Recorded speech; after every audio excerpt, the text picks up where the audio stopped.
La dernière image qui m'est restée de cette saison, c'est pas un combat. C'est deux sœurs dans une fosse. L'une qui meurt, l'autre qui reçoit tout ce qui lui reste. Aujourd'hui, je te dis pourquoi c'est la pire mort de Jujutsu Kaisen saison 3. Et pourquoi ça fait encore mal. Je place Yuji en 4ème position. Et je sais exactement ce que tu vas dire. Mais il est pas mort pour de vrai. Ouais, je sais. Mais écoute-moi quand même, parce que cette scène mérite qu'on en parle. Pour comprendre pourquoi ce moment est aussi fort, il faut d'abord comprendre qui est Yuta Okutsu. Si t'as vu Jujutsu Kaisen 0, tu le connais. C'est le héros du film. Un gamin qui portait l'esprit de sa meilleure amie Rika sous forme de fléau. Un personnage qu'on a vu souffrir, grandir, et finalement trouver sa place dans le monde de l'exorcisme aux côtés de Gojo. C'est un allié, quelqu'un du bon côté. C'est exactement pour ça que les dirigeants de l'exorcisme le choisissent pour exécuter Yuji. Parce que Yuta, c'est pas juste un sorcier puissant. C'est un sorcier de grade spécial avec une réserve d'énergie occulte qui dépasse même celle de Gojo. Si quelqu'un peut garantir la mort de Yuji, c'est lui. Et le fait que ce soit lui, un ancien camarade, quelqu'un en qui Yuji aurait pu avoir confiance, c'est une cruauté supplémentaire de la part du système. Le combat en lui-même est brutal. Yuji résiste, et résiste bien. C'est pas une exécution facile, c'est un vrai affrontement. Mais Yuta est au-dessus. La différence de niveau est trop grande. Et quand Rika intervient, c'est terminé. Yuji se fait transpercer le cœur. Pendant quelques minutes à l'écran, si t'avais pas lu le manga, t'étais convaincu. Et même si t'avais lu, l'animation de Mappa sur ce combat était suffisamment violente et intense pour te faire douter une seconde. Cette hésitation, même brève, c'est la signature d'une scène bien construite. Évidemment, c'était un plan depuis le début. Yuta le soigne en secret avec le sort d'inversion pour tromper les dirigeants. Yuji est officiellement mort aux yeux du monde de l'exorcisme. Ce qui lui donne paradoxalement une liberté d'action qu'il n'avait plus depuis Shibuya. Plus de condamnation, plus de surveillance, il peut opérer dans l'ombre. Mais c'est pas ça qui me dérange dans cette scène. Ce qui est horrible ici, c'est pas la mort en elle-même. C'est ce qu'elle révèle sur le système. Yuji n'a rien fait, rien. Il subit les conséquences des crimes de Sukuna à travers son propre corps. Un corps qu'il n'a jamais choisi de partager. Et l'institution censée protéger le Japon le condamne sans procès, sans appel, sans même lui laisser une chance de se défendre. Juste une sentence, juste une exécution. C'est ça qui est pire dans cette mort. Pas le sang, pas la violence, l'injustice froide et bureaucratique derrière. Je la mets 4ème parce que techniquement il survit. Parce que les 3 morts qui suivent dans ce classement font infiniment plus de mal. Mais si t'es du genre à ressentir les choses à l'écran sans connaître la suite, cette scène était probablement la plus stressante de toute la saison. Et honnêtement, je comprends complètement. Mais parfois dans Jujutsu Kaisen, la pire des morts n'est pas celle qui te met en colère. C'est celle qui te met mal à l'aise avec toi-même. Naoya Zenin. 3ème place pour Naoya Zenin. Et là je vais peut-être te surprendre avec mon raisonnement. Parce que sur le papier, cette mort devait pas être dans un classement des pires morts. Et pourtant, Naoya Zenin, pour ceux qui auraient besoin d'un rappel rapide, c'est le fils de Naobito, le chef du clan Zenin mort pendant le drame de Shibuya. Un personnage qu'on déteste depuis la première seconde où il apparaît à l'écran. Arrogant, violent, misogyne, il concentre tout ce que le clan Zenin représente de pourri. Et dès son introduction dans cette saison, il débarque à Tokyo avec un seul objectif. Tuer Megumi et Yuji parce qu'il refuse l'investiture de Megumi comme successeur légitime du clan. Pour lui, c'est une humiliation. Et Naoya supporte pas l'humiliation. C'est Chozo qui se charge de lui. Et le combat est vraiment bien construit. Naoya utilise la même technique de projection que son père. Une vitesse terrifiante, des mouvements quasi impossibles à suivre à l'œil nu. Encore moins à contrer en temps réel. C'est le genre de technique qui devrait être imbattable dans un combat normal. Mais Chozo est pas un combattant normal. Il comprend le principe derrière la technique et il trouve la solution là où d'autres auraient paniqué. Il déploie une quantité massive de sang pour recouvrir le sol, ralentir les appuis de Naoya, casser son rythme. Et ensuite, il lâche Supernova. Une nuée de projectiles de sang compressé qui laisse pas de place à l'esquive. Naoya tombe. Et là, soyons honnêtes, tu ressens quelque chose d'inhabituel pour une mort dans Jujutsu Kaisen. Du soulagement, de la satisfaction. Peut-être même que t'as souri. Parce que Naoya était haïssable et voir Chozo le démonter proprement, c'est jouissif.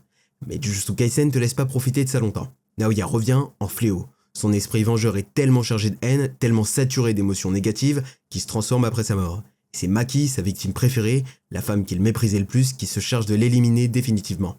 2 morts pour le prix d'une. Et la deuxième est encore plus satisfaisante que la première. Alors pourquoi c'est une des pires morts de la saison selon moi? Pas parce que Naoya méritait mieux, il méritait exactement ça. Mais parce que cette mort te force à te regarder dans un miroir une seconde. T'as été satisfait de voir quelqu'un mourir, t'as applaudi. Et Jujutsu Kaisen te répond tranquillement, ouais, mais cette haine qu'il portait était tellement intense qu'elle a survécu à sa propre mort. C'est inconfortable comme réflexion, parce que dans la logique de cet univers, les fléaux naissent des émotions négatives des humains. Et Naoya qui revient en fléau après sa mort, c'est pas un hasard narratif, c'est une démonstration.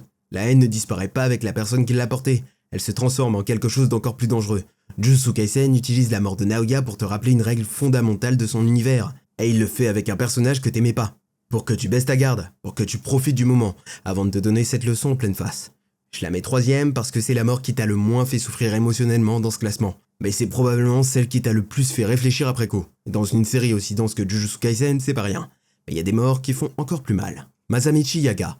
Deuxième place, et celle-là personnellement, elle m'a énervé. Vraiment énervé. Masamichi Yaga, le directeur de l'école technique de sorcellerie de Tokyo, pour beaucoup de viewers, c'est un personnage de second plan. Il est là depuis la saison 1, mais il prend jamais vraiment la lumière. C'est pas lui qui fait les combats spectaculaires, c'est pas lui qui a les répliques mémorables. Il est dans l'ombre, il gère, il fait tourner les choses. Et c'est exactement pour ça que sa mort est aussi difficile à avaler. Parce qu'avant de parler de comment il meurt, il faut parler de ce qu'il a fait. Yaga, c'est le créateur des pandas maudits. Et quand je dis panda maudit au pluriel, je parle pas juste de Panda, le personnage qu'on connaît depuis le début. Yaga a développé une technique unique, une maîtrise de la création de fléaux artificiels qui n'existe nulle part ailleurs dans le monde de l'exorcisme. C'est un génie dans son domaine. Et pendant toute la série, il a utilisé ce génie au service de l'institution, au service des autres, sans jamais rien demander en retour. Sa mort, c'est pas un combat épique, c'est pas une scène visuellement explosive avec une animation qui te coupe le souffle. C'est une exécution, froide, ordonnée par les hautes instances de l'exorcisme. Les mêmes qui ont condamné Yuji, les mêmes qui ont banni Gojo. Ils veulent lui soutirer le secret de la création des pandas maudits.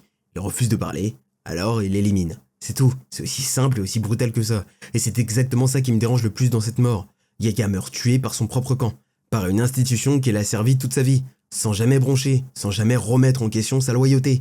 Il a pas trahi, il a pas failli dans sa mission, il a juste refusé d'obéir une fois de trop, et ça lui a coûté la vie. Pense à ça une seconde, cet homme a formé des générations de sorciers, il a créé Panda, un personnage qu'on aime depuis le début de la série, il a géré l'école dans des conditions impossibles, après Shibuya, quand tout s'effondrait autour de lui, et la réponse qu'il reçoit de l'institution pour tout ça, c'est une exécution privée parce qu'il a refusé de livrer un secret. Pourquoi je la mets en deuxième position ? Parce que selon moi, c'est la mort la plus révélatrice de toute la saison sur ce que Jujutsu Kaisen, et c'est vraiment de dire, y a pas de bon côté dans cette histoire. Les fléaux veulent détruire l'humanité, ok c'est clair, c'est établi depuis le début, mais les sorciers censés protéger cette même humanité sont capables d'exécuter leurs propres alliés de sang-froid, pour des raisons purement politiques, sans hésiter une seconde. La mort de Yaga te prouve de quelque chose de précieux, l'illusion qu'il existe un camp sûr dans lequel te réfugier, un camp où les bonnes personnes sont protégées, un camp où la loyauté est récompensée. Jujutsu Kaisen te dit non, il n'existe pas de camp comme ça, et Yaga en est la preuve la plus cruelle. Ce qui rend cette mort particulièrement difficile, c'est qu'elle te laisse avec une colère que t'as nulle part où mettre. Quand un personnage meurt au combat, t'as un adversaire à haïr. Quand un personnage se sacrifie, t'as de la tristesse, mais aussi de l'admiration. Et là, t'as juste de la frustration froide contre un système abstrait, une institution sans visage, des décideurs qu'on voit à peine à l'écran, et c'est beaucoup plus difficile à digérer. Et je la mets pas première parce qu'on connaissait moins Yaga que le personnage qui suit dans ce classement, et l'attachement émotionnel joue forcément dans l'impact d'une mort. Mais en termes de frustration pure, de colère qui reste longtemps après avoir fermé Crunchyroll, c'est la mort que j'ai mis le plus longtemps à digérer cette saison. Et je pense que si t'es honnête avec toi-même, c'est pareil pour toi. Mais il existe une mort encore plus déchirante, une mort lente, intime et terriblement humaine. Une mort qui n'a pas besoin de grands combats ni d'animation folle pour te briser. Mai Zenin. Et on arrive là, numéro 1. Pas de débat possible pour moi. Mai Zenin. Pour comprendre pourquoi cette mort est la pire de la saison, il faut d'abord comprendre qui est Mai, vraiment. Pas juste la sœur de Maki, parce que pendant une bonne partie de la série, c'est comme ça qu'on l'aperçoit. La sœur, celle qui est dans l'ombre, celle qui semble moins importante. Mais Mai, c'est bien plus que ça. Mai, c'est quelqu'un qui a grandi dans l'une des familles les plus puissantes et les plus toxiques du monde de l'exorcisme, le clan Zenin.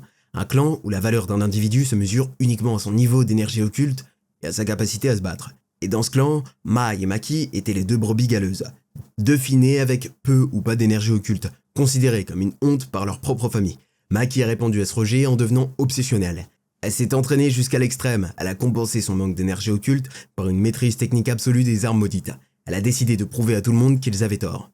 Mai a fait quelque chose de différent, elle est restée, elle a intégré l'école de sorcellerie, elle a développé sa technique, une technique de création qui lui permet de matérialiser des objets à partir de rien.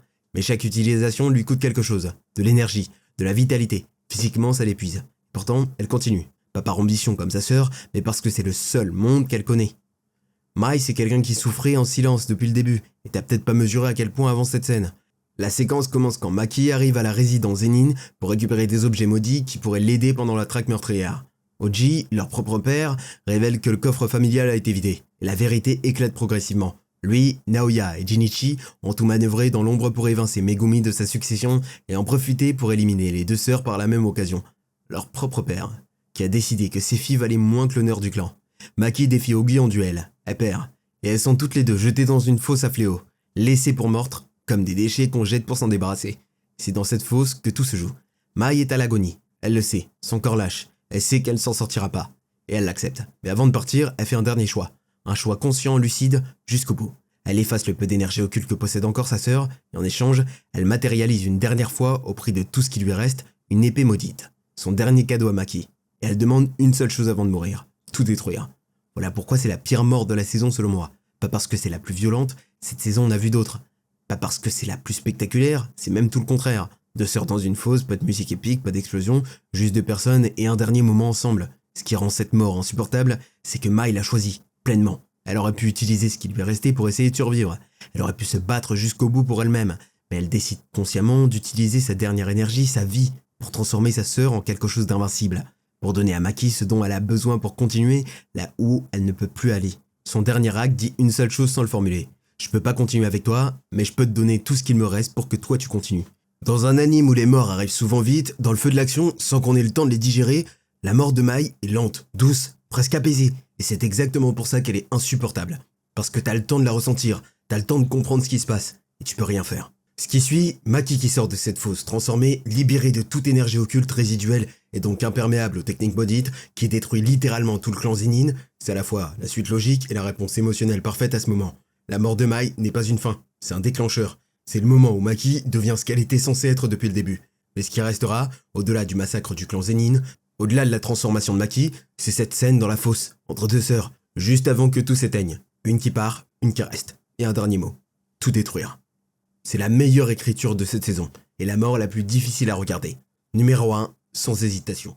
Ce qui est fou avec cette saison, c'est que même en connaissant le manga, même en sachant ce qui allait arriver, ça fait quand même mal. Et la saison 4 qui arrive a encore monté d'un cran, crois-moi. Dis-moi dans les commentaires si t'es d'accord avec mon classement, qui t'aurait mis en numéro 1 et s'il y a une mort que j'aurais dû inclure. Parce que je lis tout. Et si t'as envie de continuer sur Jujutsu Kaisen, j'ai une vidéo qui va te plaire. Les 9 formes de Yuji expliquées en 12 minutes. C'est juste en dessous et tu vas pas regretter. Merci d'avoir regardé et on se voit dans la prochaine vidéo.